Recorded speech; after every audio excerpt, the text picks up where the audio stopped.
What transpires when late-night sensation does TV dislike appearing on his own show? Mr. Johnny Carson has a reputation for charisma, humor, and effortless shipment. However, in the background, there were a few of famous people he just plain unable to tolerate. Avoiding uncomfortable meeting stone nail-biting moments that fell flat to find, Carson's capabilities were limited, and the stars pushed them to their limits. Imagine if are you certain you know who irritated him? Manner, but you won't know who landed at first place. Now that we have compiled a list of invitees Johnny Carson regretted ending their reclined on the sofa. Fana Lola. As a group, how about we kickstart things off with the Las Vegas queen of Lola Falana herself? Once upon a time, this woman seemed to be in every single place performing on stages while dancing and singing in the United States. Unstoppable, she the performer who was crowned by natural charm and ability. As soon as Fan appeared on Jimmy Fallon's show, she was going to be in Vegas to discuss her amazing permanent residence. It seems like the ideal arrangement, doesn't it? Not exactly. The talk lasted for a sudden change in direction as Fana began directly addressing racial concerns and a prejudice she had observed in the field of entertainment. Currently, Carson was not famous for rushing headfirst into densely packed with social commentary, and this caught taken entirely by surprise. Hold on a second, extra drama ensues. Big gig for Fane was taking place at the Aladdin Beach Resort. Of course, the genie. Yes, the same one that went on to do important point of contention between Wayne and Carson Newton, please. In a flash, Falana managed to Carson's dispute got him in the crossfire alongside Newton. Chat about the incorrect spot at the wrong moment. Following that presentation, invitations to Falana's Tonight Show for some reason evaporated. Her relentless crushing that in Sin City for a long time. But Johnny Sofa, those doors were shut. On occasion, there is a cost to voicing your mind regardless of the situation. Being truthful about personal background. Danielle Carvey. The SN established Dana Carvey as a comedic actor fame, and initially, it appeared his relationship with Carson was flawless. He obtained spots on the highly coveted Tonight Show, and it appeared like Johnny was actually amused by a young comic's abilities. However, following that, Carvey erred significantly. He pivoted using his first impression abilities on the one and only late-night king. Coming first was the sketch known as Carcinio, a violent spoof in which Carvey played the role of Johnny Ace in effort by a desperate veteran to replicate the younger, hipper style of Arsenio Hall. The sketch depicted Carson mostly as archaic and frantically trying to relevant. That hurts.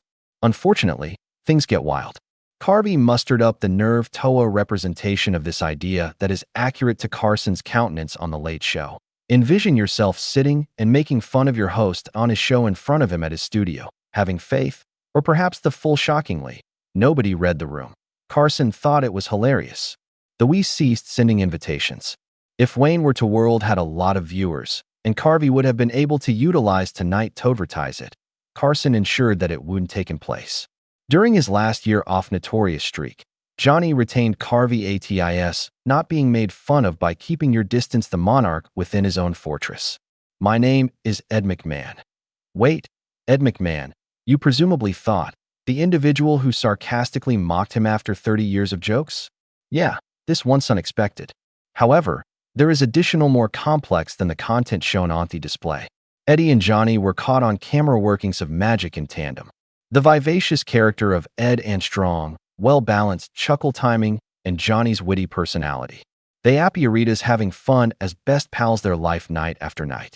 However, once the cameras went dark, things became really different. It was an easy problem. They were diametrically opposed. Ed was irreplaceably to the group. Outgoing, constantly prepared in order to socialize with anybody. In contrast, Johnny was completely personal, nearly solitary. Nothing he did the social scene in Hollywood, and he had no desire to buy beverages. When I get off work. Many individuals that were involved shown on the program verified that Johnny and Ed seldom spent time together in locations other than a studio. The tone was quite businesslike. To top it all off, Johnny allegedly expressed his inability to tolerate to his own son. My name is Ed McMahon. That is rather a harsh thing to compliment a coworker on a daily basis for 30 years. Unlike any else, they were able to make it work. They appear on because chemistry came so easily to everyone. Viewers from home were able to discern that there was any conflict occurring in the background. I simply continues to demonstrate that top-tier experts' connection doesn't necessarily necessitate close personal relationship, merely a mutual regard comprehension of the factors that contribute to television. Rich Little is the name. Small Rich flourished professionally by embracing his humanity, that machine for making copies.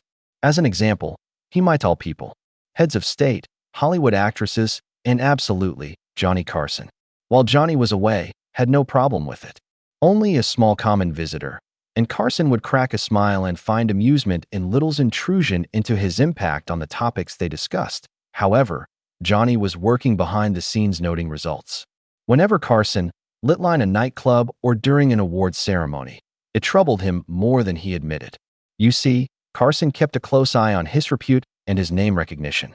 Having a second party entertaining audiences with Johnny Carson at a variety, it appeared as though Little was using himself without authorization.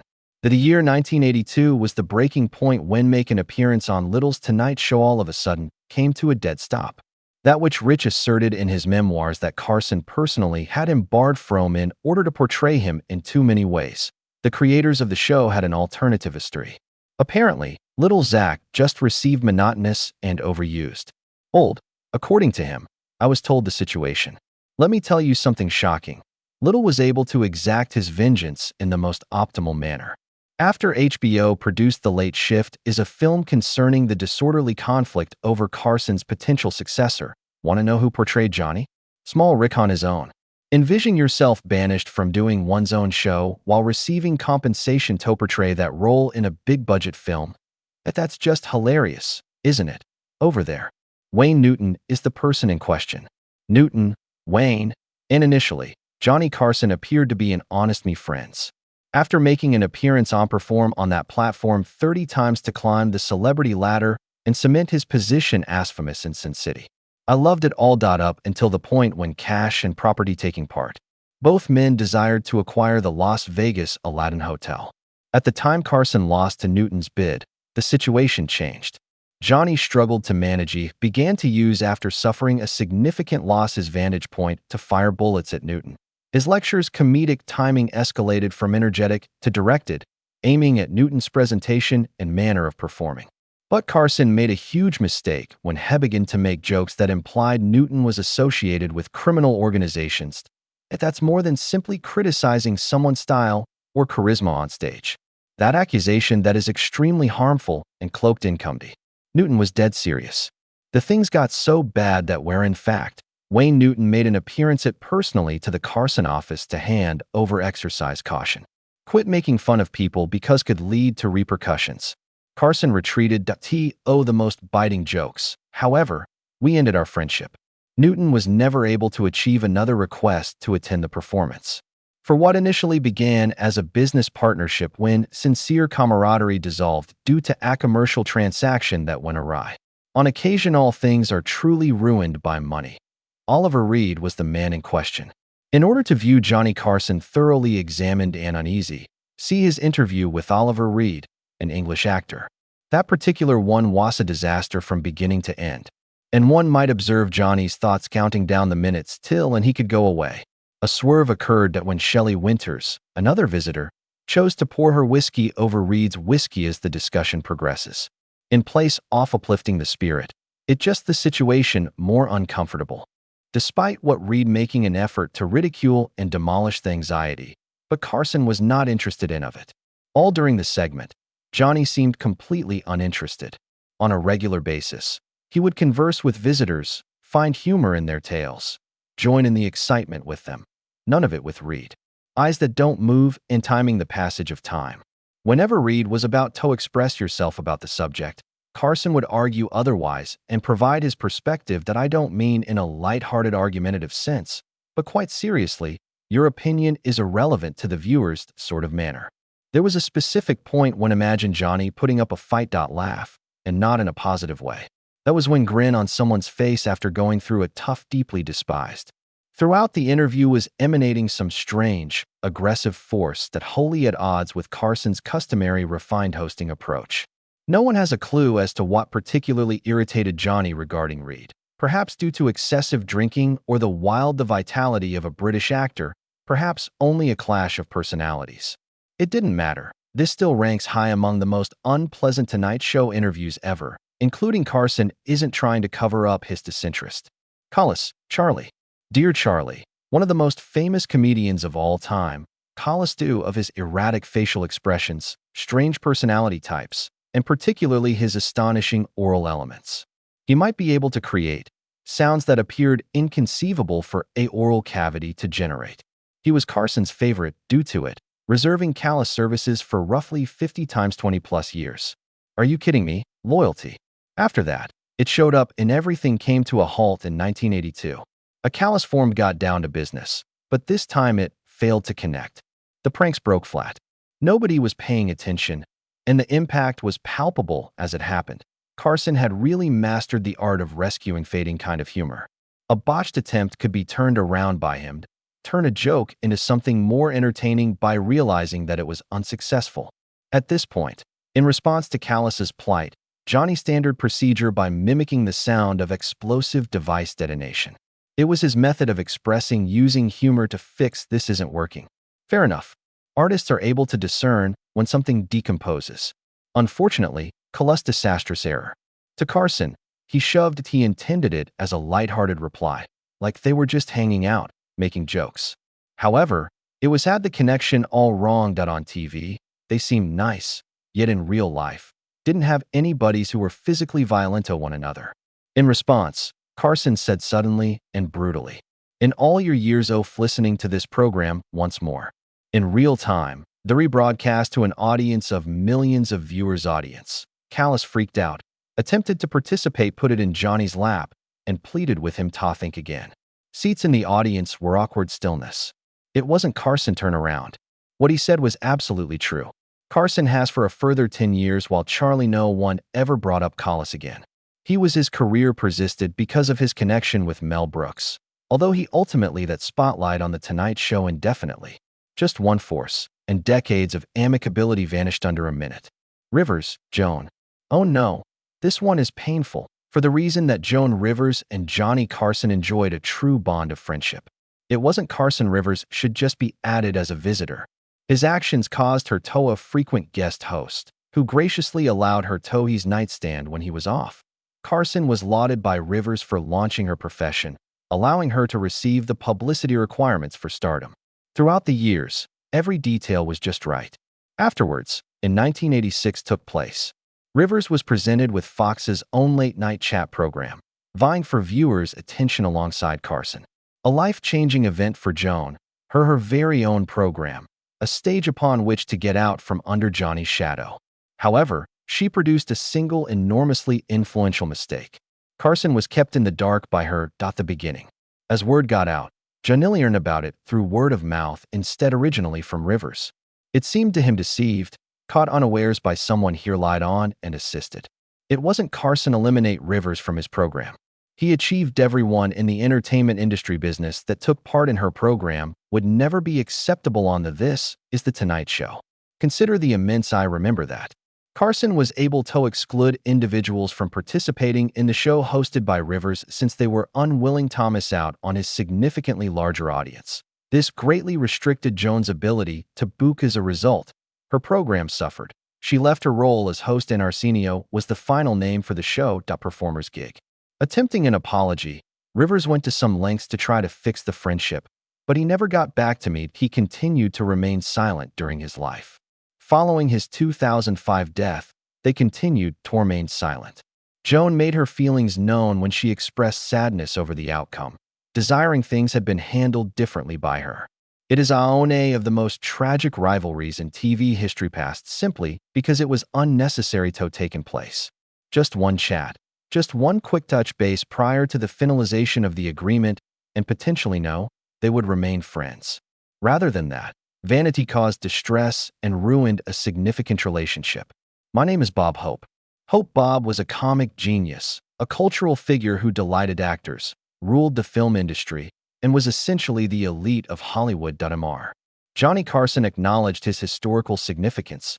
Nonetheless, the admiration ends there. Finished off. Carson, in the background, hated collaborating with Hope. The issue was that they were totally perspectives on humor. Carson had concerning thinking on one's feet and improvising that he thoroughly enjoyed unplanned situations, riffing having fun with visitors and discovering out of the blue. With Bob Hope at the helm of Thane Contrast, depended only on predetermined content generated by his group of colleagues. For each humor, each anecdote, and each reply was meticulously prepared. Head writer for Carson, Andrew the way Nichols put it was spot on. Best wishes trusted his authors with all of his work, but Johnny got his kicks out of chatting with serious discourse. With Hope's debut on The Tonight Show, his only choice was to particular inquiries in a particular sequence. Carson may have veered off course and asked something out of the ordinary. Hope could offer an entirely incorrect response as a result of his in accordance with his study notes. Following especially unpleasant interview while 1980s, when all hope seemed to have been gone and Carson allegedly informed his worker, should the unfortunate circumstance arise where I find myself in that situation, please, everyone, shoot me at how little interest he had in becoming Bobbitt had become Hope. Outside of the lens, weren't any better. As soon as Frank Sinatra orchestrated a dinner in honor of Ronald Reagan's inaugural, Hope and Carson were requested to take part in the event. Regardless of Johnny S. Hope was one of the featured artists and a less prominent position. It was Bob's decision to extend something to assist Carson with. Johnny was pursued by Hope. Put down the pages and gave them to him. This is where some lines I wrote might be appealing to you. To put to practice. Carson thanked him courteously, but on the inside, he was enraged. Soon after Hope, as soon as Johnny departed, he exploded at his fellow players. Can you believe that man had the gall to believe you require his humor? Unfortunately for Carson, he was unable to evade Hope. Bob Hope was NBC's favorite because he was still generated enormous viewership. The system provided Hope with ongoing access to Carson's chosen studio. Who owned it? Johnny away from Bob until he specifically requested it. Hope have the ability to book himself as well. On Jimmy Fallon's Tonight Show at his leisure for the purpose of promoting his many NBC programs, the man behind Carson's show, Peter Lasley, detailed the act of torture. "Oh, we'd probably receive ask, and Johnny would return to if I were to ask, 'Do you want to tell him no?' I would ask." The fact that Carson was aware he couldn't say no was Hope was an overbearing force at NBC. The last straw occurred during a Hope's following that. Carson dropped off and delivered a devastating monologue. The crowd was in fits of belly laughing. Dear Bob backstage, Hope wanted to know if the tape of it could be useful for him. Ecstasy from the crowd to create his unique sounds more appealing. The idea of using achievement that Carson achieved in concealing his own unsuccessful content. To Carson's dismay, the gall to agree, however grudgingly, that was the pinnacle of Johnny's career disliked Bob Hope. The utter despair, dependent upon other people, incapable of thrive in today's competitive world. Honoring his legacy, absolutely. But serious interest in collaborating with him, without a doubt. Rickles, Don. Finally arrived at the right time. The Don Rickles is the man at the top. But now for the kicker. There was no connection based on animosity or sincere bad blood. It was elevated to a whole new level, dense, considerably more engaging, and truly, it's a lot more enjoyable. Shall we establish the scene? After returning from a day off, settled into his workstation, and quickly became aware of a problem. This was his cigarette box, which he had kept for over the years. A quality he maintained throughout it was a shattered route from New York. The timber was split. Everything was destroyed. What the hell happened to this? He asked. Inquired, deeply distressed. In the beginning, before audience members might respond while the team began yelling, Rickles. Doc Severson, the leading man of the band, verified off it. The night before, Don Rickles had shattered it in the past, when Bob knew was a guest host heart. For fun, he'd been thumping sitting on the desk for a while and somehow managed to ruin Johnny's beloved ownership. Carson was displeased. What an heirloom, he said. After that, it was brought up that Rickles was shooting his comedy series CPO Sharky, isn't he? In the other room at that very second. It is you might perceive movement in Carson's brain. So he said, is it possible for me to go over there? Production.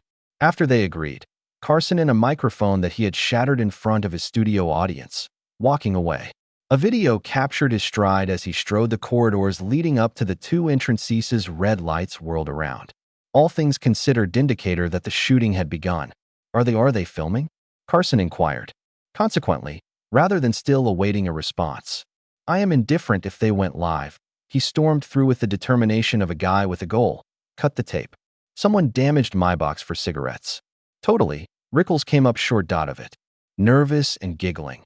He fell over laughing. Perspiration emblazoned over his brow as Carson displayed the proof while standing there. They informed me that you broke it during the show. Prior to that, I could. Rickles, I suppose that difficult to articulate, stuttering my ways, giggling. You foolish fool, Carson exclaimed. Yelled out. Everything about it was amusing and intensely thrilling. It was impossible to discern if Johnny was outraged or exaggerating for comedic effect. That their dynamics brilliance. The Rickles desired to lighten the mood by implying that he would send the shattered container to Tony Randall in lieu of gift for the happy couple's wedding. Carson disregarded the Gamito the next. Please tell me what you're planning to do. On how to address this. Upon Rickles's denial for Carson to provide a sincere apology, head erected at his faltering comedy show, he went so far as town comfortably joked about race with one of his black co-stars, who are urging him tackling to his previous employment in case this just another show. You're done employment by January. Rickles concludes, I am sorry, and I'll do my best to avoid. That's correct. As Carson put it, I hope so, acknowledging his anger. It is my Desiree return offer. The plot, however, fails. Hats all.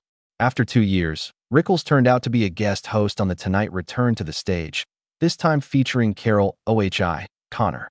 As is Rickles' wont, he became engrossed for a while and began pounding on Carson's cubicle. It hit him like a ton of bricks. Once again, he was poised to smash the box, either fixed or substituted because initial occurrence. Rickles froze in his tracks. It was lifted the container as if it were a piece of sacred art and began to chant a prayer of protection over it. At the time I told Akinor that Carson passed away, utterly serious.